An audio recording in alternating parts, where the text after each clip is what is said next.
Well, welcome to Sunday Questions. This is where I ask the questions that I think I would ask on Sunday if I missed the game on Saturday.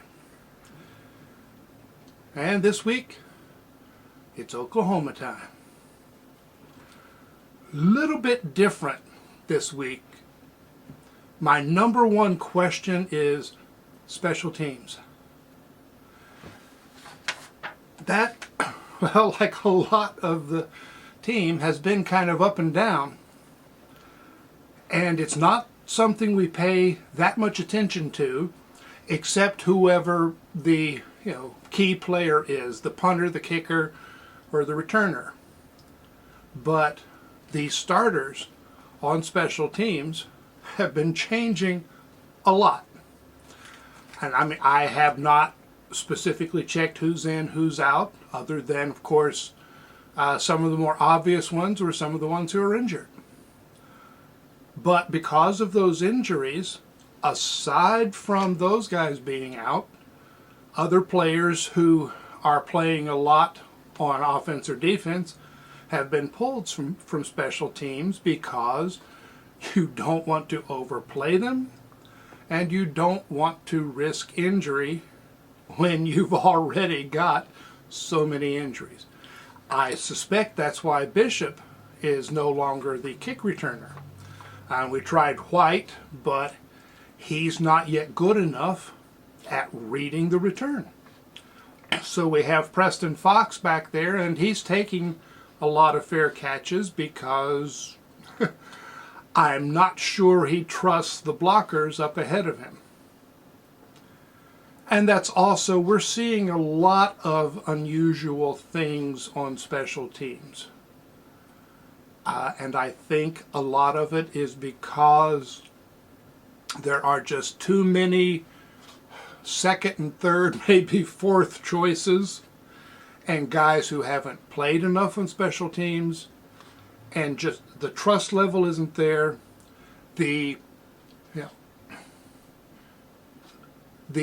determination to stick to your assignment isn't necessarily there.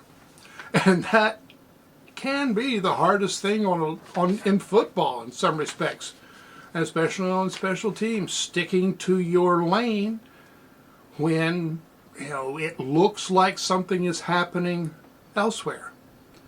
And then you go elsewhere and whoops, the guy goes right where you were and scores a touchdown. Against BYU, we had a kick return for a touchdown and we're lucky enough to get it called back on a penalty.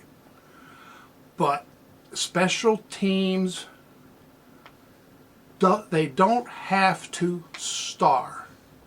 I'm hoping we don't need a return for a touchdown or anything like that to win the game. But we have to avoid the big mistakes. If that means fair catching every kickoff and punt, so be it. We're better off than making I don't expect Fox to make big mistakes, but the blockers ahead of him might. And we need to avoid the big returns by Oklahoma. Guys have to play their assignments. And we have to sort out what is happening with the kickoffs. Against UCF, it was a brilliant day for kickoffs, putting almost every one of them in the corner of the end zone. So you're controlling depth and direction and giving the returner a lot less field to play with. And then against BYU, it was pretty bad. We had a couple of kicks that just were nowhere good enough, and I don't know why. I don't think it's Brown saying, hey, kick it with less hang time and not so deep. But we have to play clean on special teams. Not overwhelmingly good, clean should be enough, but that may be a lot to ask for at this point. Offense, does Green have the touch and accuracy? And again, that's not something he needs to get better at on every pass, but he needs to complete a little higher percentage, and those 2 or 3 passes a game where he doesn't have touch on them, he needs to have touch. And a lot of it is, well, I don't want to say concentration, because if you think about it too much, you screw up. But he has to maintain that focus where he doesn't let his youth overwhelm his knowledge and experience. Of course, he needs more experience. He has the knowledge. He knows he needs to do this better. He just gets, a little too hyped and forgets for a moment. And a moment is all it takes. Just a few mechanics to improve the accuracy. Again, practice, game, experience. He's ready to learn from that now. He was not ready to learn from that when he got here. Putting him in the game would have gotten the crap beaten out of him, probably gotten him injured, and really would have messed with his head. Even Garrett Green can have confidence problems if he gets hit enough. So we are, I think, where we need to be, and he is improving most of the time. He has cut bit by bit on the big mistakes. And that doesn't mean he's not going to make mistakes, but just, really the silly ones that hurt. Of course, his completion percentage is also going to depend on not having a lot of drops. I trust the receivers. Now, probably somebody's going to have an off game, and a couple of guys are going to have good games. We're just never completely sure which is going to be which until we're partway through the game. So, and Clement should be back. Don't know if he'll start, but he should be available unless something goes wrong, a re-injury or something. That will help. He's a bigger target and one of the fastest targets, but we have good speed, and Gallagher is getting more involved as a receiver, so I feel good there. Running game, I should feel good, but it's still a question of, will the line make the blocks? Milam has been really good at sealing the end, so we get the wide runs. Inside runs have not always been as good as they should be. Early, that was because teams were stacking the box. Now we have the passing going to the point that teams can't really do that as much. So the line has to make those blocks. When you are, basically one-on-one, you got to win. And we have. Last week, we were winning. But that was a somewhat depleted defensive line. We have to do it again this week. We don't need 10, 15 yards on every play. We need that some. But we need to get, preferably, again, both Donaldson and White running well. I do not expect to see Anderson unless he had an exceptional week in practice. We could see Johnson, but he will have to show something in order to get opportunities. Unless, of course, hopefully no injuries. But I expect Donaldson and White to carry the load. They have to be decisive. And they have to have at least some creases. That's all it takes for White. And Donaldson, of course, you give him a crease, he will get you positive yardage. And some people are talking about this going back to the ground and pound. I do not think so. And because if we go ground and pound, they load the box. Hey, quick break here. Just asking you, please subscribe, comment, click the thumbs up, and share with your friends. Back to the video. We need to go ground and pound because we have a quarterback who can throw and receivers who can run and catch. We've shown it, and we got to use it. It has to be relatively balanced. On the defensive side, can we continue to build the confidence and the speed and energy that comes from that? If you look at the pattern, and it's been up and down, and I think it's a fairly clear reasoning why some people seem to be confused and are asking which defense is real. Well, they both are. Early, they were playing not super fast, but quick and hard. Then we had, on top of the preseason injuries, we had a slew of additional injuries on defense, capped by having Burks and Lathan both go out.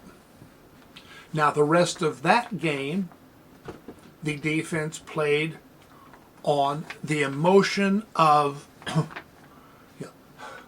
the underdog who has just had a loss and has to cover for it. Then we had the bye week and time to kind of lose focus and lose confidence. And say hello to Ariel.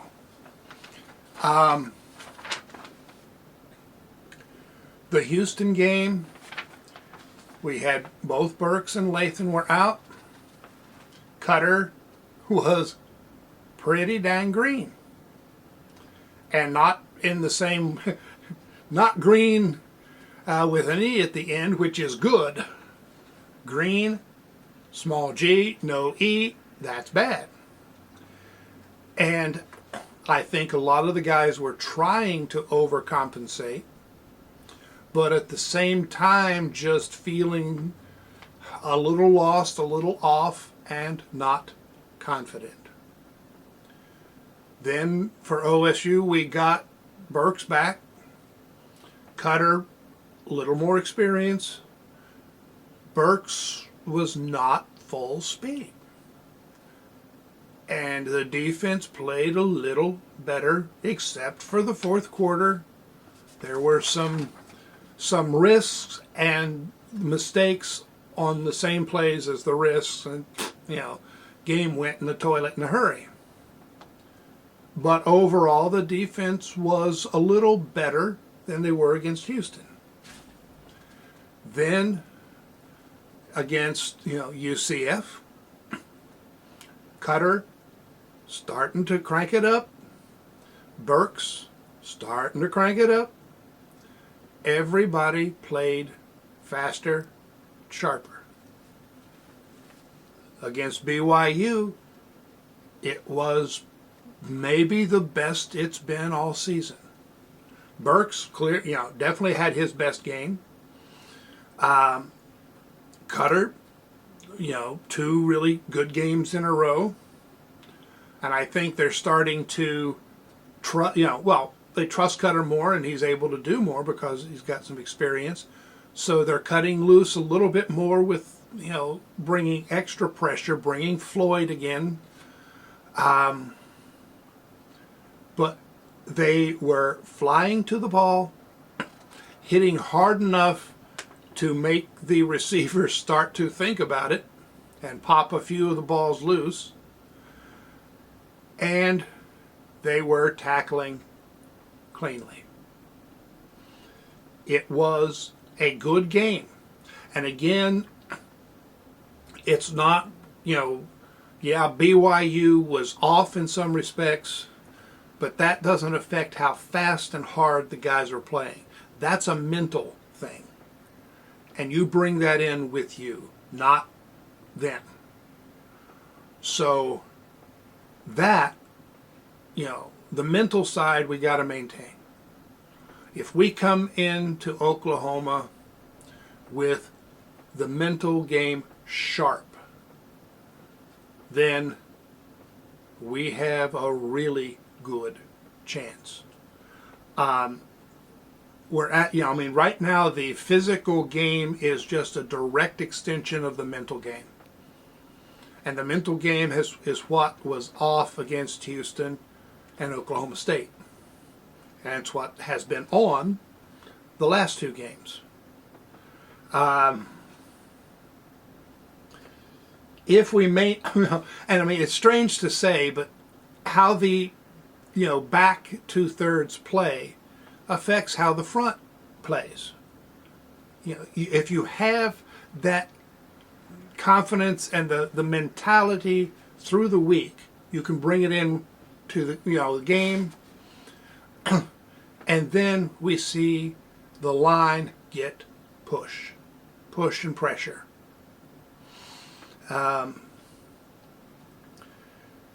And that again, when the front line gets pressure, whether it's on the quarterback, just on the regular runs, as long as they maintain containment, it's a really good sign. Now, last week they were actually maintaining fairly well to the outside, but the middle kept opening up and the quarterback was getting upfield.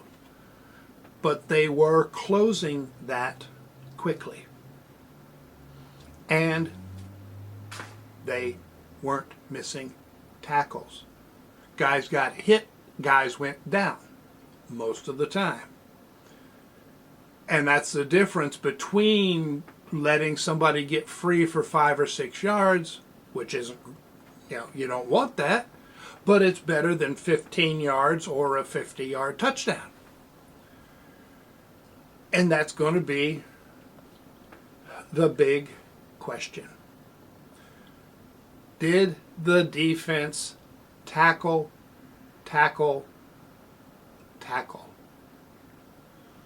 If they come in fast, hitting hard, tackling well, we win. And I'm I would almost say that as an absolute. There are no absolutes in football. If there were, we wouldn't be playing with an oblong-shaped ball. But if they hit hard, tackle well, they keep Oklahoma's score down. Oklahoma is going to score more than 7 points. I think we can safely say that. But not necessarily a lot more. I would say this game is probably a toss-up. 11-point favorites for Oklahoma? I don't think so. But it's the same thing as every week. Keep the mistakes down. Play hard, fast assignment football and play it clean. Well, that's what I'm thinking. Whether or not I'm thinking clearly, we will know sometime Saturday night. In the meantime, I'm going to pay attention to Ariel, and I'll see you later. So long.